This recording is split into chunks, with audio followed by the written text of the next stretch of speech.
में तुम बच्चों की सुनवाई होती है। अब आप सोच रहे होंगे कि वो क्या सुनवाई है? सुनवाई माना ही हमने कुछ कहा है और बाबा ने हमारी बात सुन कर के उसे वैसा किया, माना। ये हमारा कितना बड़ा भाग्य है। और वो आज बाबा ने सुनाया है कि तुम बच्चे ही कहते आए, अब ये दुख की दुनिया है, अब हमें ले चलो। तो बाबा कहते मैं आया हूँ और तुम सबको वापस घर ले चलूंगा, क्योंकि वहां शांति शांति है, शांति धाम ले चलूंगा। इस दुख की दुनिया से दूर ले चलता हूँ। ऐसे गीत भी कितने गाए, भक्ति भी कितनी की। अब जब बाबा की पहचान मिल गई तो ये भी समझ में आ गया कि हमारे दिल की ये आश बाबा अब पूरी कर रहे हैं, तो हमारी सुनवाई हो गई ना।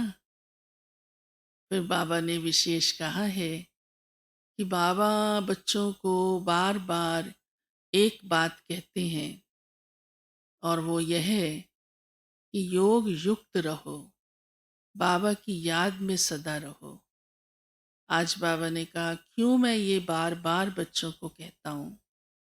तो बाबा ने सुनाया है क्योंकि अंत समय बाबा की ही याद रहे, और बाबा की याद में ही रहने से विनाश के जो भी सीनरीज आएंगे उन्हें आप सहज पार कर पाएंगे। क्योंकि हमारे लिए विनाश बड़ी बात नहीं है। लोग डरते हैं, दुखी होते हैं, सुन भी नहीं सकते हैं। लेकिन बाबा ने हमें तो इस बात की सारी पहले से ही समझ दे दी। बच्चे, ये विनाश होगा तो नई दुनिया आएगी। इसलिए कहावत भी है, मेरुआ मौत मल्लू का शिकार।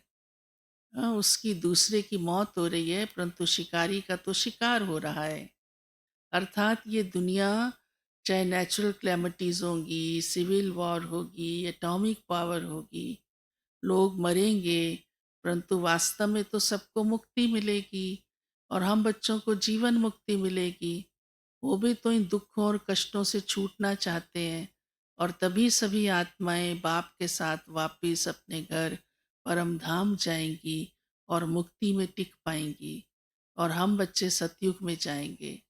बाबा ने कहा अंत में दृश्य भले बहुत दर्दनाक होंगे, लेकिन हमको उसका दर्द महसूस नहीं हो।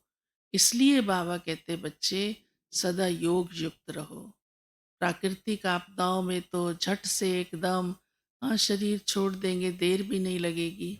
ऐसे ही एटॉमिक पावर से भी बाबा हमको उस दर्द से भी मुक्त करना चाहते हैं, क्योंकि बाबा की याद में रहने से हम देह के भान से न्यारे रहते हैं, तो कोई भी प्रकार का दुख दर्द महसूस ही नहीं होता।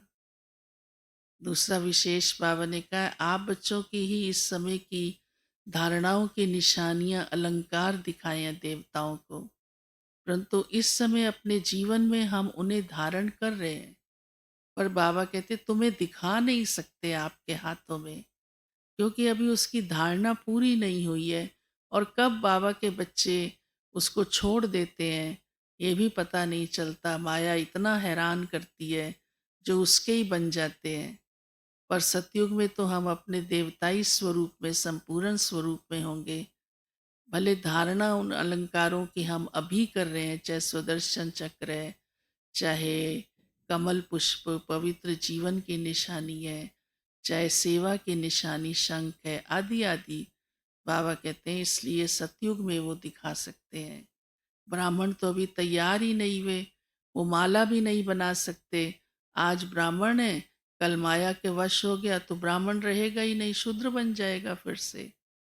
इस कारण से बाबा ने कहा अलंकार भी जो है वो देवताओं को दिखाए गए हैं, जबकि ये निशानी आप बच्चों की है।